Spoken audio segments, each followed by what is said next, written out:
إله إلا الله وحده لا شريك له وأشهد أن سيدنا محمدا عبده ورسوله. اللهم صل صلاة كاملة وسلم سلاما تاما على سيدنا محمد الذي تنحل بالعقاب وتنفرد بالقراب وتقضى به الحوائج وتنال بالرغائب وحسن الخواتم ويستسقى الغمام وجهه الكريم وعلى آله وصحبه في كل حق ونسيم بدل كل معلوم لك. اللهم أرنا الحق حقا وارزقنا اتباعه وأرنا الباطل باطلا وارزقنا اجتنابه. قال رب اشرح لي صدري ويسر لي أمري واحلل عقدة من لساني يفقهوا قولي. قل سبحانك لا علم لنا إلا ما علمتنا إنك أنت العليم الحكيم. ولا حول ولا قوة إلا بالله العظيم. فإن أصدق الحديث كتاب الله وخير الحديث حديث محمد صلى الله عليه وسلم وشر الأمور محدثاتها وكل محدثة بدعة وكل بدعة ضلالة وكل ضلالة في النار. وقال الله تعالى في الكتاب العزيز بعد أعوذ بالله من الشيطان الرجيم ثم سواه ونفخ فيه من روحه وجعل لكم السمع والأبصار والأفئدة qalilan ma tadhkurun.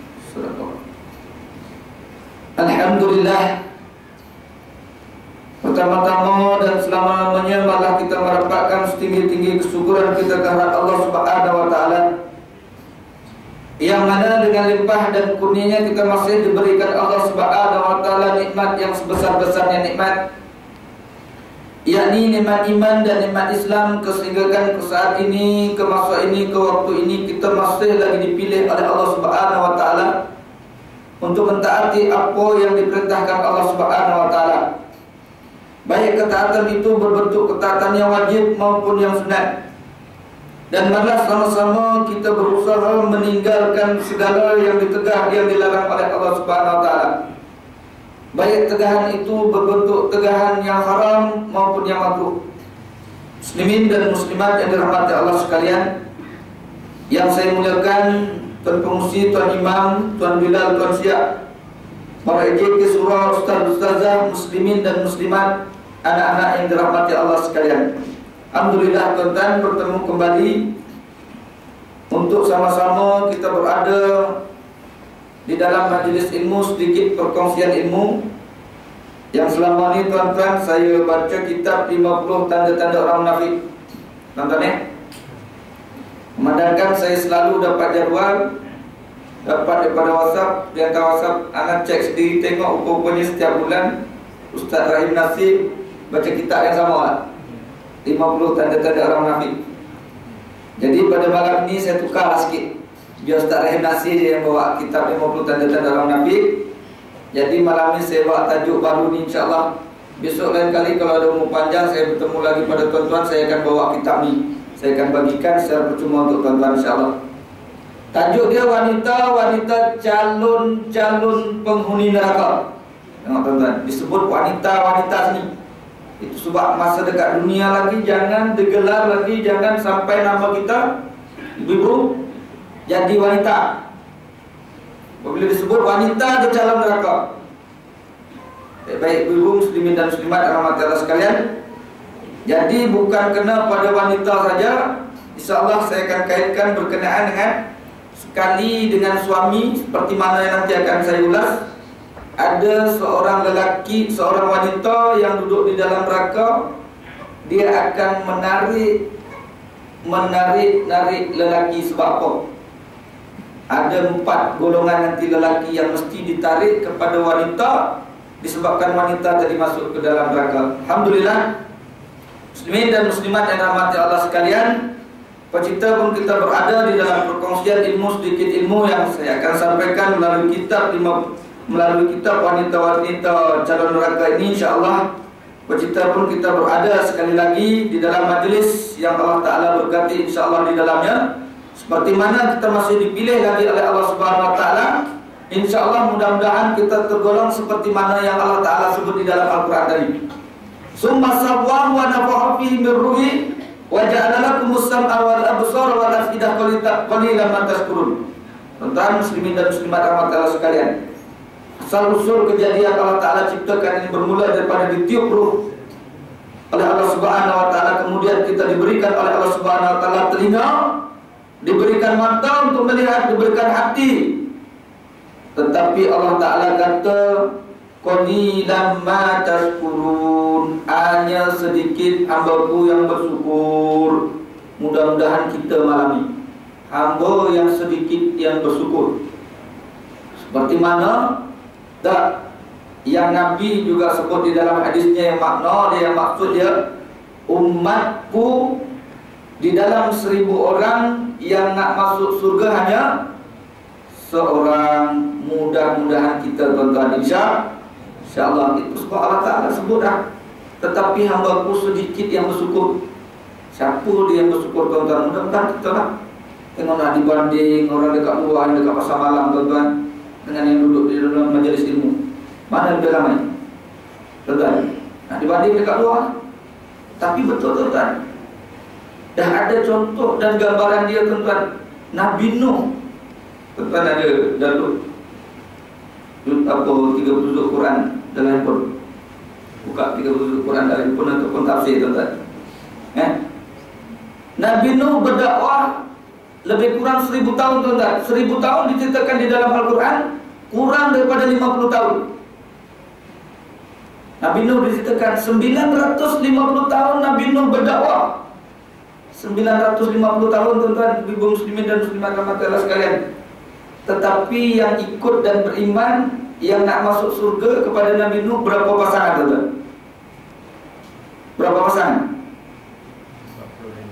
80 pasangan. Ada setengah mengatakan 83 pasangan saja. Tuan-tuan nak ceritanya tuan-tuan, 950 tahun yang ikut, yang beriman, yang nak duduk ditempatkan seperti mana yang Nabi sebut tadi. 1000 orang hanya seorang yang nak masuk surga. Itulah gambaran dia tuan-tuan. 950 tahun berdakwah tetapi hanya 83 pasangan. Tuan-tuan, apa nak heran kita hari ini? Sebab apa? Tak yakin ke? Seperti mana yang Allah Ta'ala sebut tadi di dalam surah As-Sajdah tadi tuan-tuan, surah yang ke-32 ayat yang ke-9.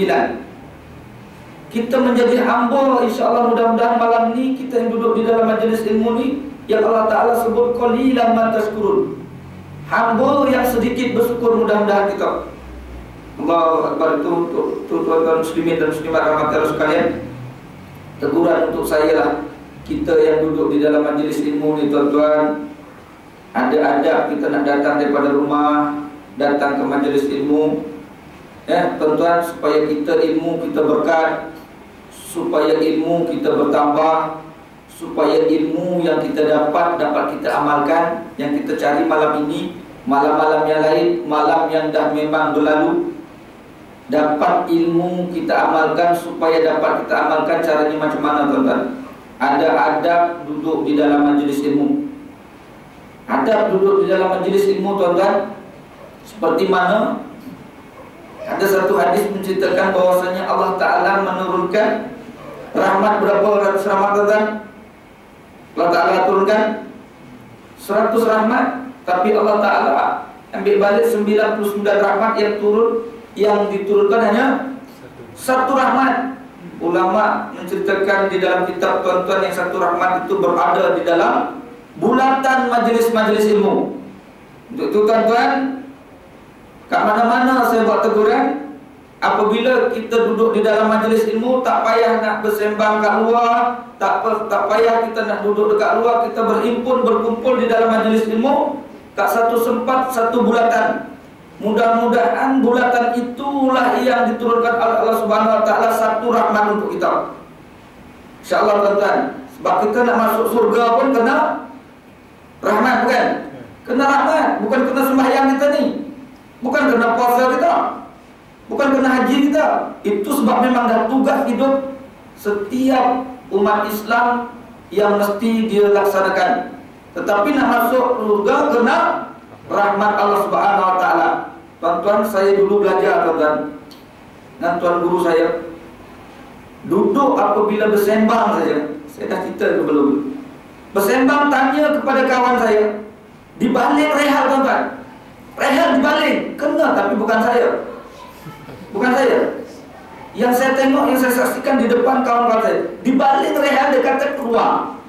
Kalau kamu nak bersembang, kalau kamu nak bercerita, keluar ke tempat lain. Menyebabkan nanti apabila sepatutnya rahmat, yang satu rahmat turun pada kita malam ni, jadi tak turun disebabkan kamu bersembang kita. Allahu Akbar.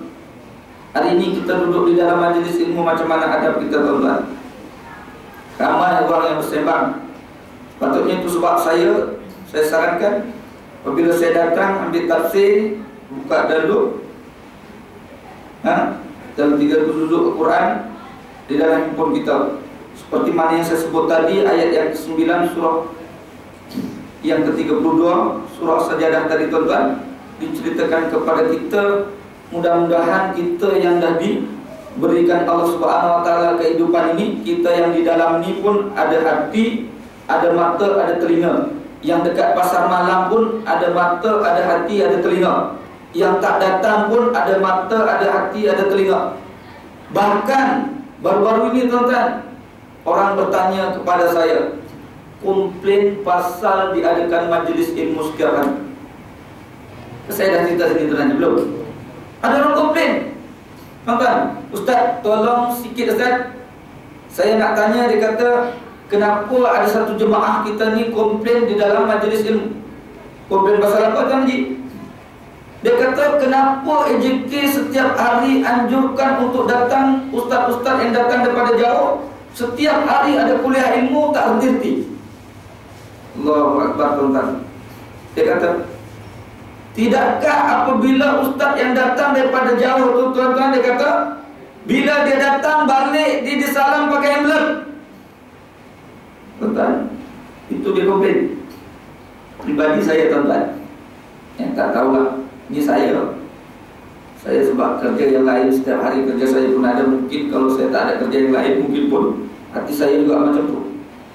Mungkin kena untuk yang lain, tapi jangan sangka buruk. Mungkin disebabkan kita nak cerita benda berkenaan dengan implop tadi, kita tampung menghatapis kita, kekurangan belanja, kekurangan duit untuk ini, untuk itu semua. Tak kira, jangan kita sangka buruk pada ustaz-ustaz. Tapi pribadi saya, tuan-tuan, tak payah dibagi envelope, tak apa. Saya depan orang yang bertanya itu, waktu itulah orang yang komplain. Tak payah bagi envelope, tak apa. Saya kata, tak payah bagi envelope, tak apa. Tapi dia komplain, dia kata, tidakkah ustaz-ustaz yang datang tu apabila datang dibagi envelope, dan apabila envelope tu menghabiskan duit surau dan masjid. Dia kata, menghabiskan duit surau dan masjid. Ni adab orang menuntut ilmu, tuan-tuan. Sepatutnya kita semakin ada ilmu, semakin faham, semakin seperti padi. Bila semakin tua, semakin menunduk, bukan seperti lalang. Apabila semakin tua, semakin mengebang di bawah angin. Tak, sepatutnya macam tu, tuan-tuan. Ini adab kita menuntut ilmu, tuan-tuan muslimin dan muslimat dirahmati Allah sekalian, yang sepatutnya kita ada. Setiap kita individu yang beragama Islam, lebih-lebih lagi kita berada di rumah Allah. Muslimin dan muslimat dirahmati Allah, ini yang berlaku. Dia kata habis duit.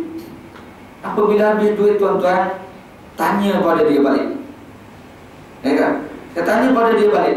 Apabila tabung yang berjalan tu, yang komplain tadi masuk berapa banyak? Saya kata, yang komplain masuk berapa banyak? Masuk warna merah ke warna biru? Saya kata, masuk warna merah ke warna biru. Bahkan kalau hari Jumaat, tuan-tuan, tabung sentiasa berjalan. Sentiasa berjalan. Kita masuk warna apa? Tanya pada orang yang komplain tadi. Saya kata, walaupun memang pun kalau kamu masuk RM1, kalau kamu ikhlas yang kamu buat, ganjaran menjadi. Allah Ta'ala sebut di dalam surah Al-Baqarah awal-awal lagi, tuan-tuan. Di dalam surah Al-Baqarah, surah yang kedua, ayat yang ke-261, Allah Ta'ala akan beri ganjaran kepada orang yang menderma di jalan Allah Subhanahu Wa Ta'ala. Tetapi malangnya, tuan-tuan, duit yang RM1 itu dah boleh olah-olah untuk dia kata menjamin dia masuk ke dalam surga kerana ibadat-ibadat yang seperti ini. Dah, tuan-tuan, baru RM1 dah komplain dah. Komplain, dia kata Ini tak masuk Ramadan lagi. Tak masuk bulan Ramadan lagi dia komplain apabila diadakan kuliah-kuliah nanti mengganggu orang nak tarawih. Tak masuk lagi, ini bulan ni. Dia katakan, Ustaz ada orang komplain ni, tolong terang sikit. Dia kata, apabila komplain tuan-tuan nak dibanding Allah Akbar, setakat mana ilmu kita? Ilmu kita setakat mana Allah Ta'ala beritahu di dalam surah Al-Isra. Cik Wan, buka surah Al-Isra Cik Wan. Surah yang ke-17 ayat yang ke-85. Setakat mana Allah Ta'ala beritahu? Allah Ta'ala beritahu, wa yas'alunaka 'anil ruh. Qulir ruhu min amri rabbi wa ma utitu minal ilmi illa qalilan. Tengok, Allah Ta'ala sebut. Betul tak betul Tuan Haji? Surah yang ke-17 selepas surah An-Nahl, namanya surah 17 surah Al-Isra. Selepas tu surah Al-Kahfi. Dan ayat yang ke-85. Betul Tuan Imam? Wa yas'alunaka 'anil ruh. Tengok tuan-tuan, Allah Ta'ala beritahu kepada kita.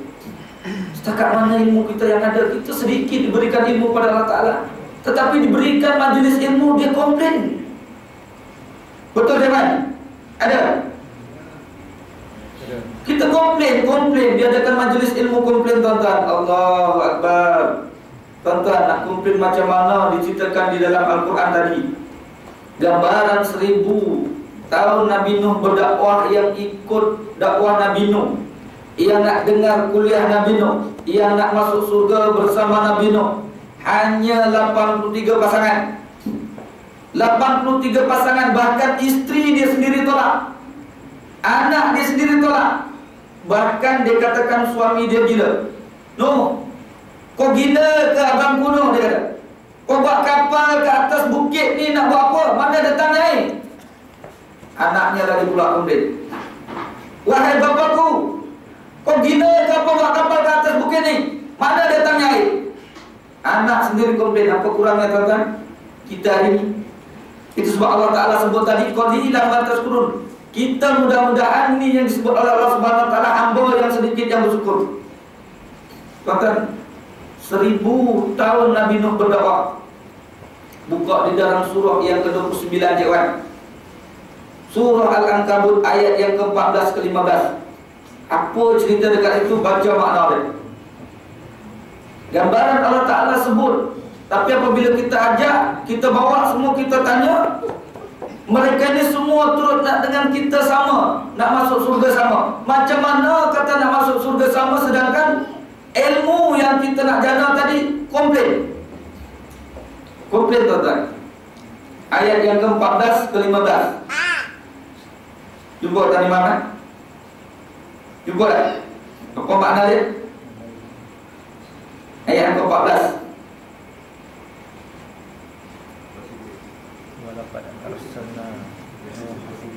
Ayat yang ke-14. Cerita tentang Nabi Nuh. Ya, dalam kabut. Surah yang ke-29 ayat yang ke-14-15. Baca terima. Dan sesungguhnya kami telah mengutuskan Nuh kepada kaumnya, maka ia tinggal di antara mereka 1000 tahun, kurang 50 tahun. Maka mereka ditimpa banjir besar dan mereka adalah orang-orang yang zalim. Tengok tuan-tuan, diceritakan di dalam Al-Quran, Allah Ta'ala kata apa yang berlaku gambaran Nabi Nuh 1900 berdakwah. Kita baru berapa tahun tuan-tuan? Berapa tahun? Berapa tahun selama boleh bebas berdakwah? Berapa tahun tuan-tuan? Itu pun dah dalam komplain tuan-tuan, dah dalam komplain. Buat apa dia adakan majlis ilmu setiap hari? Dia kata Nabi Nuh 1950 tahun dakwah. Kita baru berapa lama? Komplain dah, itu pun dah komplain. Gambaran dia tuan-tuan. Allahu Akbar. Maka mereka itu adalah tergolong di dalam golongan orang yang zalim. Allah Ta'ala kata, ini yang kita sebut selalu berdoa selalu, Rabbana zalamna, itu dia tergolong di dalam golongan orang zalim. Siapa dia? Kata kita nak masuk surga, tetapi apabila diadakan kuliah-kuliah seumpama ini, terkadang masih ada lagi, ya tuan-tuan, teguran untuk saya lah, kemana-mana saja untuk saya dan tuan-tuan sekalian. Apabila diadakan majlis ilmu, tolong jangan bersembang, dan berkumpullah kita sama-sama di dalam surau dan di masjid.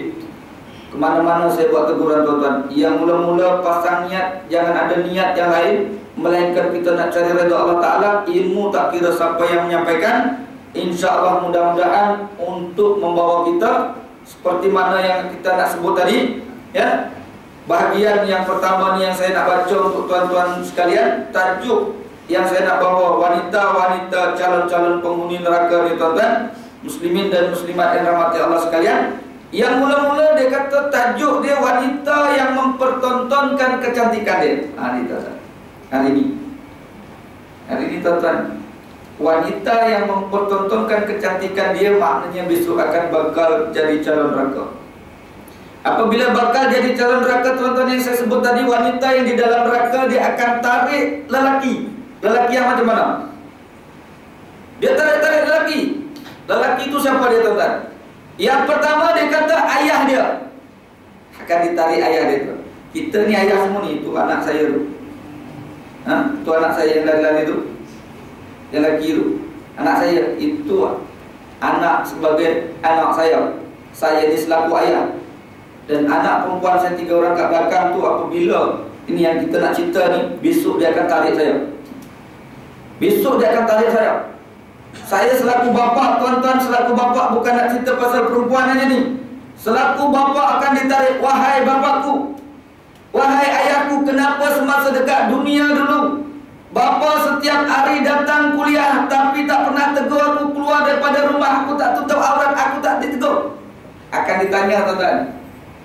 Bapa ni akan ditarik kepada perempuan yang duduk di dalam neraka. Kalau anak perempuan kita, ni kita nak cerita, maknanya melibatkan kepada kita semua. Seorang bapa, kan senang tuan-tuan, bukan semua orang yang dah datang kuliah sanggup menegur siapa kepada anak kita keluar daripada rumah tutup aurat. Dah, bukan semua. Tapi bukan orang sini tuan-tuan, orang sini semua insya-Allah. Mudah-mudahan kemampuannya dengan iman yang area jana dengan duduk majlis ilmu mampu menegur dan mencegah perkara sedemikian. Tapi bukan semua tuan-tuan. Bapa akan ditarik oleh seorang anak, yakni wanita yang duduk di dalam neraka tadi yang pertama, orang lelaki yang pertama. Orang yang lelaki yang kedua yang mesti ditarik kepada perempuan wanita yang duduk di dalam neraka ialah abang. Tuan-tuan, abang kandung kepada adik perempuan kita. Takkan kita tak ada adik perempuan tu? Kita semua ni takkan tak ada adik perempuan. Saya 9 orang adik beradik, 4 lelaki, 5 perempuan. Yang 5 tu besok apabila saya tak tegur, saya tak bagi nasihat kepada dia, dia akan tarik saya. Bukan saya seorang tuan-tuan, tuan-tuan juga sekali. Tu dia. Dia akan tarik dia. Wahai abangku, wahai adikku, kau semasa dekat dunia dulu kepala keluarga. Ar-rijalu qawmun 'ala nisa. Kamu adalah kepala keluarga. Kenapa semasa dekat dunia aku tak tutup aurat? Kau sebagai abang, kau sebagai adik, kau tak tegur siapa kepadaku, tak nasihat kepadaku bahawasanya dedah aurat adalah haram. Kan ditarik tuan-tuan. Kita dah duduk dalam surga masa tu. Kita dah duduk dalam surga. Ini dah berapa lelaki yang memang ditarik. Ini nak kita cerita wanita-wanita yang mempertontonkan kecantikannya akan menjadi calon-calon penghuni neraka. Allahu Akbar, muslimin dan muslimat yang dirahmati Allah sekalian. Ini yang berlaku kepada kita. Yang seterusnya, lelaki siapa dia? Siapa dia tuan-tuan? Yang seterusnya, anak kandung kepada si ibu. Allahu Akbar. Kita ni, saya ni anak kandung kepada ibu saya yang melahirkan 9 orang anak tadi. Anak kandung dia akan ditarik kepada seorang ibu apabila kita ibu kita. Macam mana nak tegur Ustaz dan ibu kita? Tak bagi tahu. Ibu kita sepatutnya dia lagi tahu. Tak, macam mana nak tegur? Anak tadi akan ditarik oleh ibu. Kenapa nak? Kamu dulu masa dekat dunia aku sekolahkan jauh-jauh, pergi ke Jordan, pergi ke Mesir, pergi ke Yaman. Tapi kamu tak sanggup nak tegur seorang mak je, mak kamu seorang je, untuk mak tutup aurat. Tuan-tuan, hari ini kita anak kepada mak kita semua. Ini bukan nak cerita perempuan aja ni ibu-ibu ya. Kena kepada anak ibu-ibu, kepada adik-beradik ibu-ibu, kepada adik kandung ibu-ibu, muslimin dan muslimat rahmatillah sekalian, kepada ayah ibu-ibu sekali. Akan ditanya ni tuan-tuan, beberapa perkara tadi yang akan ditanya disebabkan apa? Wanita yang mempertontonkan kecantikan dia akan dimasukkan ke dalam neraka Allah Subhanahu wa taala. Islam sangat prihatin bagi melindungi wanita daripada musibah dalam hidup dan daripada godaan syaitan. Islam mengkehendaki kaum wanita tetap suci, memiliki marwah, bebas merdeka. Tuan-tuan, hari ini kita tengok bagi perempuan-perempuan yang dekat luar tu, mereka bebas merdeka, ikut apa yang dia hendak. Suka hati aku lah, dia kata. Aku nak pakai tudung, tak pakai tudung, suka hati aku lah. Apa kena-mena kau? Kuburan masing-masing. Gini dah. Konon-kononnya dia dah bebas merdeka. Bebas ni maksudnya macam mana tuan-tuan? Terlepas daripada penjajahan, yakni Yahudi dan Nasrani, Amerika dan seumpamanya, terlepas daripada penjajahan musuh. Inilah musuh-musuh kita. Maknanya kalau kita terlepas daripada musuh seperti mana yang Islam ajar, maknanya kita terlepas daripada penjajahan, yakni musuh kita. Tetapi apabila kita mengikut kehendak tadi, itu yang dia cakap, suka dia pula nak tutup aurat, tak tutup aurat. Apa kena menenang kau? Bapa aku, abang aku tak tegur. Ini dia tuan-tuan. Bapa aku, abang aku tak tegur. Apa pula orang lain nak sibuk? Ini cerita tuan-tuan. Ini bahaya muslimin dan muslimat yang dirahmati Allah sekalian. Dan tidak mudah tergoda dan tidak membangkitkan nafsu berahi kaum lelaki. Sebab apa tuan-tuan? Kita hari ini tengok tuan-tuan. Saya muda lagi tak tahu lah tuan-tuan, dah memang dah umur 60 lebih. Kalau tengok orang perempuan dekat luar yang menonjol sana, menonjol sini, depan, belakang, menonjol tu, tak tahulah. Saya muda lagi tuan-tuan, baru 38. Baru 38 memang tak boleh tuan-tuan. Pribadi saya memang tak boleh. Perempuan, ya terang-terang, tak tahu tuan-tuan. Sebab kalau pandang lebih daripada seperti mana yang dilarang di dalam syarak, bahaya. Baru 38, memang umur tengah nak meningkatlah, masuk ke 40 tuan-tuan. Umur tu memang tak boleh. Itu sebab dia kata, diterangkan dekat sini, apabila wanita yang mendedahkan aurat sehingga akan membangkitkan nafsu berahi orang lelaki, ini yang mengakibatkan, yang disebabkan tadi, masuk ke dalam neraka. Akibat apa? Akibat perkara kita orang lelaki kurang membuat teguran siapa kepada saudara mara kita, kepada anak kita, kepada isteri kita, kepada ibu kita, muslimin dan muslimat yang dirahmati Allah sekalian. Islam berpesan supaya wanita sopan dan melindungi auratnya daripada mata nakal manusia.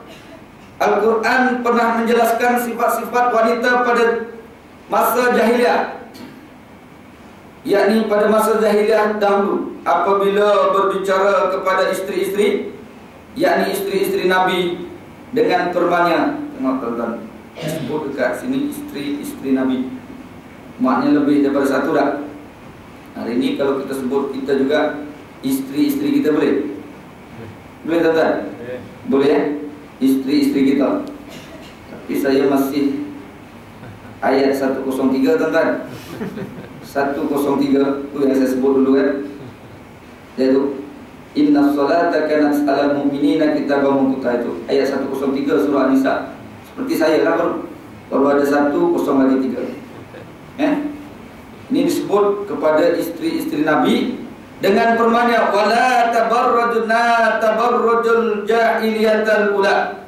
Janganlah kamu berhias dan bertingkah laku seperti orang jahiliyah terdahulu.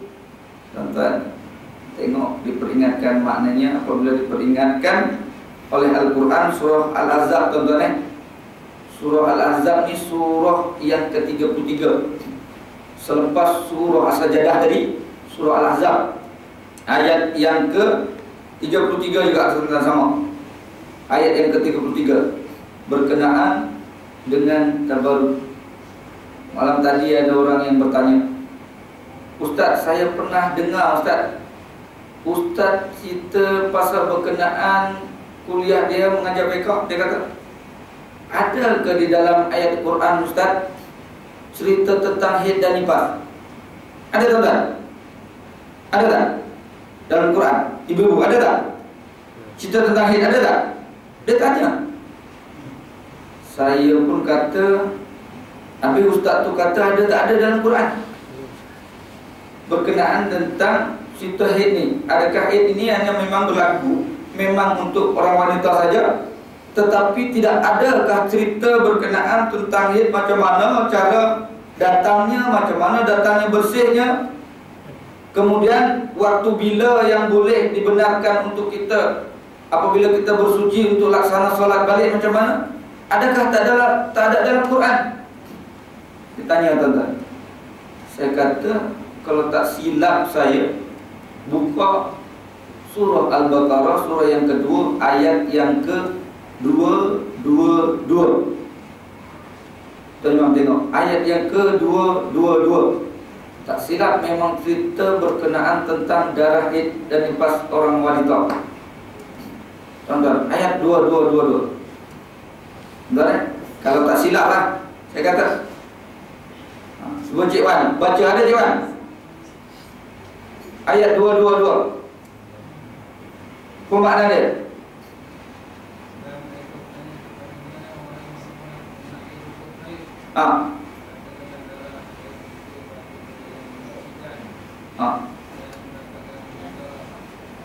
Itu tak ada tak? Ada ibu-ibu ada. Fas'alunaka 'anil mahid, bukan? Ada, saya kata. Tiba-tiba apabila Ustaz tu cerita tentang fiqh, dia kata ada ke dalam Al-Quran? Kalau tak ada tuan-tuan, benda ni tuan-tuan, muslimin dan muslimat rahmati Allah sekalian, benda ni apa yang berlaku kepada setiap individu manusia ni, Allah Ta'ala dah beritahu pada 1400 tahun yang dulu di dalam Al-Quran untuk kita fahami, kita baca hari ni. Apa yang tak ada, ilmu yang tak ada di dalam Al-Quran, tuan-tuan, apa yang tak ada, semua ada. Bab matematik ada, bab nak buat roti canai pun ada. Ustaz ni dah sesat ke apa buat roti canai yang dekat dalam Quran ni? Ingat? Ada tak ada buat roti canai ibu? Ayat buat roti canai ada? Ada tak? Ada. Yang kata tak ada, dia kata Ustaz ni sesat ke apa? Takkan 1400 tahun yang dulu Al-Quran dah turun, dia kata roti canai baru zaman lah kita ni. Adakah roti canai zaman dulu, dia kata? Dan maksud dia dikiaskan menjadi apa dia tuan-tuan? Fas'alu ahla dzikri in kuntum la ta'lamun. Kalau kamu tak mengetahui, maka bertanyalah kepada orang yang tak tahu. Tak tahu nak buat roti canai, nak buat do yang bulat tuan-tuan. Tanya pada saya pakar roti canai tuan-tuan. Macam mana nak letak, nak tuang gula, nak bubur margarin, nak bubur susu banyak mana, nak campur air banyak mana, air nak kena air suam ke, air masak ke, air mentah ke. Tanya pada saya. Baru kena. Ini nak buat roti canai, tanya pada orang yang pandai besi. Boleh jadi? Hancur tuan-tuan, hancur. Tuan-tuan, surah An-Nahl tuan-tuan, surah An-Nahl, surah yang ke-16, ayat yang ke-43. Itu ayat buat roti canai. Mudah ya. Tapi orang tak yakin benda ni. Dia kata ada ke dalam Al-Quran? Ada ke tak ada? Tanya pada orang yang erti. Tak tanya pada orang yang erti, memang tak ada. Ni itu sebab kita nak bertanya berkenaan tentang ni cerita ni tuan-tuan, muslimin dan muslimat rahmati Allah sekalian. Betul ke apabila wanita ni, perempuan ni mendedahkan aurat dengan cara macam ni tadi, calon penghuni neraka? Bertanyalah pada Al-Quran. Al-Quran dah sebut dah. Nanti kita akan jumpa lagi. Muslimin dan muslimat yang rahmati Allah sekalian, yang seterusnya dia kata, yang bermaksud dengan mempertontonkan kecantikan kepada orang lain atau tabarruj. Tabarruj ni maknanya telanjang tuan-tuan. Tabarruj ni maknanya telanjang. Dia berpakaian. Dia pakaian seperti anak-anak kita. Apa yang sebut anak orang lain Nanti anak orang lain kata pula kita mengumpat orang lain pula. Seperti anak-anak kita apabila keluar daripada rumah, anak perempuan kita pakai seluar jin. Ya, sepatutnya pakai jin Samsudin ya. Ya, anak perempuan kita pun pakai seluar jin. Anak perempuan kita keluar pakai seluar jin, pakai baju tak cukup benang. Dan apabila naik motor tuan-tuan, dah nampak dah longkang dalam ni. Longkang. Seminggu lepas tak silap ada sahabat grup anak daripada ustaz yang lain, dia hantar perempuan naik motor, dia tengok belakang tu parit. Memang parit dan longkang dia nampak tuan-tuan. Memang nampak. Tuan-tuan dibagi tahu, dia kata sebab apa? Inilah yang berlaku kepada masyarakat kita, dia kata. Yang dikatakan tabarut tadi maknanya telanjang. Dia berpakaian tetapi dia menampakkan, menunjukkan, menampakkan bentuk tubuh badan dalaman dia. Tuan-tuan, itu sebab itu disebut dekat sini wanita. Kalau muslimah serupa orang rumah tuan-tuan yang datang ke surau ke masjid ni, takkan pakai lagi, memang tak pakai. Memang ditutup pakai telekung, pakai tudung yang labuh. Itu muslimat. Di sini disebut wanita, ibu-ibu. Itu sebab jangan bergelar wanita dekat luar. Kalau bergelar wanita dekat luar, ni calon penghuni neraka. Beritahu kepada jiran-jiran kita yang bergelar ada title dia wanita dekat luar, calon penghuni neraka, tuan-tuan. Ini diceritakan di dalam kitab ni. Muslimin dan muslimat yang dirahmati Allah sekalian, itu yang dikatakan tabarut. Maknanya dia menunjukkan bentuk tubuh badan dia, dalaman dia menunjukkan, nampak menunjul ke kiri, ke belakang, ke depan, sehingga kan dapat menaikkan nafsu birahi seorang lelaki tadi. Itu yang dikatakan telanjang, berarti dia telanjang. Dia berpakaian tetapi tidak menutup aurat, menepati syarat seperti mana yang Islam ajar. Muslimin dan muslimat yang rahmati Allah sekalian, di sini adalah hanya sekedar membuka dada. Tengok diceritakan dekat sini yang dikatakan tabarut tadi. Di sini adalah hanya sekedar membuka dada atau punggung atau rambut saja. Membuka dada, punggung atau rambut saja, maknanya dia tak pakai tudung, tak tutup aurat. Maknanya seperti itu. Tetapi tingkah laku wanita sekarang ini adalah melampau dan tidak punya rasa malu. Mereka sudah berani membuka aurat. Tuan-tuan hari ini, tuan-tuan berani membuka aurat. Tuan dulu saya selalu pergi keluar naik kereta api, tuan-tuan, bawa anak bini sekali tengok kereta api tu. Tuan-tuan, yang berdiri, yang pegang atas tu pegang atas juga. Tuan-tuan, kita terkadang pegang ke atas, yang duduk kat bawah tu semua kadang perempuan. Tengok ke bawah, tuan-tuan, Allahu Akbar. Tak marah saya sebut. Tuan-tuan, mana yang nasi lemak harga RM1.20, yang RM3, semua ada. Tuan, ini yang diceritakan di dalam kitab ni. Nasi lemak sedap. Ini kan pasal saya sebut nasi lemak, tuan-tuan, RM1 lebih, RM3. Memang ditontonkan. Memang ditontonkan. Muslimin dan muslimat yang rahmati Allah sekalian. Sehingga kan Allah berpesan kepada Nabi SAW agar memerintahkan istri-istri dan putrinya. Putri juga disebut, tuan-tuan. Putri. Ini calon-calon tadi disebut wanita dan putri. Tuan-tuan, insyaAllah di lain kesempatan besok saya akan bawa kitab ni. Kalau ingat saya sebut salah berkenaan dengan wanita dan putri, putri disebut wanita dan putri ni calon-calon penghuni. Ini sebut, tuan-tuan. Allah Ta'ala berpesan kepada Nabi SAW agar memerintahkan istri dan putri-putrinya serta istri-istri kaum mukmin agar menutup aurat dengan benar. Yang demikian agar mereka tidak diganggu oleh ucapan atau perbuatan lelaki yang jahat. Tengok Allah Ta'ala bagi tahu, pesan kepada Nabi, ya ayuhan Nabi, qulil azwajika wa banatika wa nisa'il mu'minin. Tuan-tuan, Iwan buka di dalam surah Al-Ahzab, Iwan, surah yang ke-33 tadi, dah, ayat yang ke-59. Allah Ta'ala berfirman, yang bermaksud, hai Nabi, katakanlah kepada istri-istri kamu, istri-istrimu. Ada jangan? Dah, ayat 59. Dah, surah Al-Ahzab. Kepada istri-istri kamu dan anak-anak perempuan kamu dan istri-istri orang mukmin yang lain. Itu sebab istri saya bawa ini hari tuan-tuan.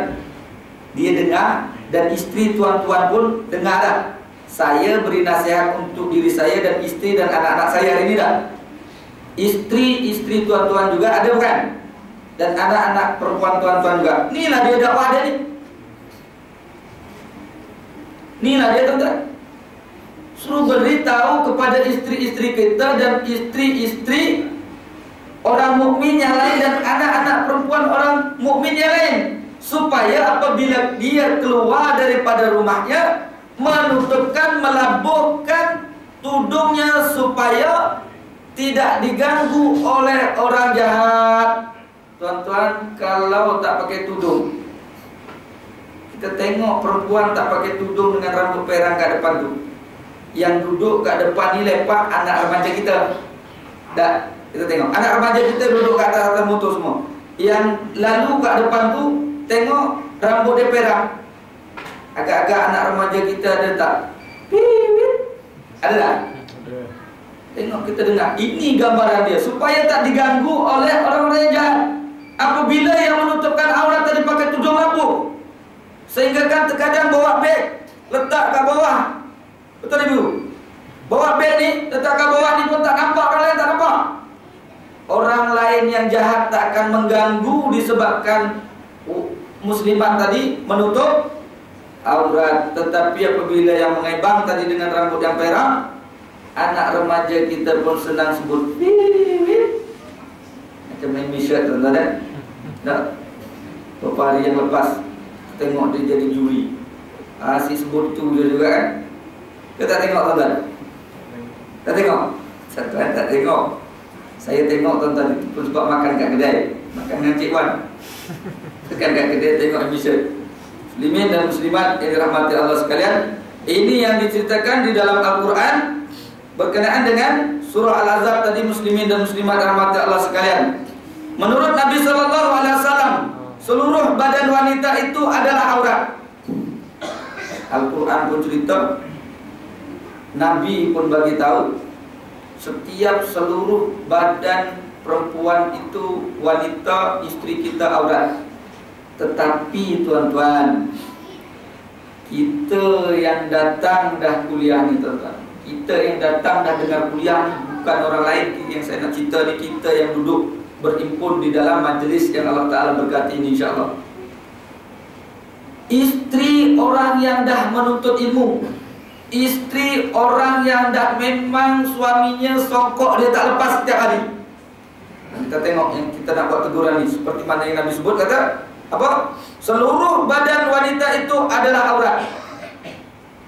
Ni tuan-tuan, pagi besok pukul 6.30 kita bawa isteri kita nak beli roti canai kat kedai mama. Betul tak? Kat kedai mama, kita songkok kita tak lepas lagi warna putih. Kemudian yang turun mak datin di sebelah kiri. Mak datin tak, isteri kita, ibu budak. Isteri kita yang turun kat sebelah kiri, turun dia nak order roti canai. Banyak tuan-tuan saya tengok, mana yang dengar kuliah saya, yang saya dengar tuan-tuan di mana-mana saya ceramah, Pak Haji yang sama juga kadang-kadang, Pak Haji yang dah duduk majlis ilmu, yang turun daripada sebelah kiri itu tuan-tuan, isteri kepada Pak Haji yang dah dengar kuliah, yang songkok Pak Haji pun tak lepas setiap hari. Turun nak beli roti canai, makjahnya masih pakai t-shirt lengan pendek, tak tutup aurat, tak pakai stokin. Tuan-tuan minta maaf, tapi bukan orang sini, ini orang Zimbabwe. Tuan-tuan yang saya sebut, Orang sini insya-Allah, orang sini tak ada. Nih, kalau tak Nabi tak bagi tahu macam ni. Seluruh tubuh badan wanita itu semua aurat kecuali ada terkecuali nanti. Ada kecuali. Tiba-tiba apabila kita keluar beli roti canai, istri kita masih pakai t-shirt lengan pendek. Nak sarung stokin yang harganya 5 pasang, 3 pasang RM5, 5 pasang RM10, tak mampu. Sebab apa? Yang saya sebut tadi, dia belajar yang saya sebut tadi. Songkok tak tinggal, kuliah tak tinggal, tetapi tak nampak keberkatan majlis ilmu. Sebab apa? Duduk di dalam majlis ilmu kurang ada adab. Adab dah ada dah, tetapi kurang ada adab. Kadang bersembang, terkadang duduk kat luar, terkadang ustaz yang kurang bagus penyampaiannya. Alah, ustaz ini rupanya datang. Ingat Ustaz Wan Hamidi contoh. Dan ustaz ni apa ada? Nyesal pula tadi, patut pergi surau sana tadi. Pergi Rahimiah ke pergi mana? Tak kira siapa tuan. Tak kira siapa. Kita nak cari keberkatan tu. Berkat tak berkat ilmu yang kita peroleh, yang kita belajar. Kalau tak berkat, menuntut kat mana tuan-tuan? Itu ramai orang yang balik Mesir jadi ustaz. Jadi ustaz pun terkadang balik belajar Mesir, ada yang tak boleh kuliah tuan-tuan, duduk kat meja ni. Kawan-kawan saya ramai balik belajar, tetapi tak reti nak bercakap ke depan ni tuan-tuan. Balik belajar sekolah tinggi-tinggi, tetapi dia menentang hukum Allah. Ramai tak? Ramai. Itu akibatnya tak berkat ilmu dia. Jalan tak berkatnya macam mana terkadang? Ialah iuran pendidikan kita terkadang diperolehi daripada mana? Makanan yang dikirim untuk anak kita belajar diperolehi daripada mana? Ini yang berlaku. Itu sebab dia balik tak nampak kebenaran.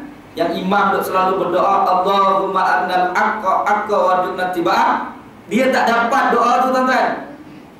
Itu sebab dia tak nampak yang benar itu benar. Dia tak dapat. Yang jahat itu, yang tak baik itu suruh nampakkan, dia tak nampak. Sebab apa? Tak ada keberkatan majlis ilmu. Sebab apa? Nuntut ilmu hanya ikut hobi seperti mana yang saya sebut dulu. Assalamualaikum Ji. Salam. Gimana Ji? Ji dengar kuliah tu tazkirah, tak tahu ustaz siapa tu. Tak payah pergilah Ji, tengok bola Malaysia lawan Myanmar contoh. Tadi tak? Contoh. Tak boleh lah, saya tak boleh nak kena pergi juga. Sebab apa? Saya majlis ilmu ni hobi. Hobi, dia hanya hobi. Majlis ilmu ni hobi. Saya hobi daripada dulu, tak boleh tinggal. Hobi aja, tetapi dia tak amalkan ilmu yang dia dapat tu. Tak guna tuan-tuan. Tak guna. Tak ada apa. Tak ada apa. Betul. Saya macam-macam orang komplain tuan-tuan, tuduh saya, tapi saya terima. Dan terima, saya terus berdoa. Apabila berdoa, Allah Ta'ala dengar. Allah Ta'ala dengar. Wa qala rabbukum ud'uni astajib lakum. Berdoalah, niscaya akan aku perkenankan. Doa. Saya berdoa, setiap hari berdoa. Tuan-tuan, tak lepas-lepas berdoa. Untuk apa? Untuk ni lah. Cari keberkatan tuan-tuan. Buat apa menuntut ilmu setinggi mana pun kalau tak berkat. Tuan-tuan, menuntut ilmu tinggi-tinggi, ayat Quran cair tuan, hadis apa lagi, tetapi dia di sebelah kanan orang yang zalim. Buat apa? Elok seperti kita ni. Dah. Untuk ilmu betul-betul walaupun sikit ilmu yang kita perolehi, kita amal. Kita amal.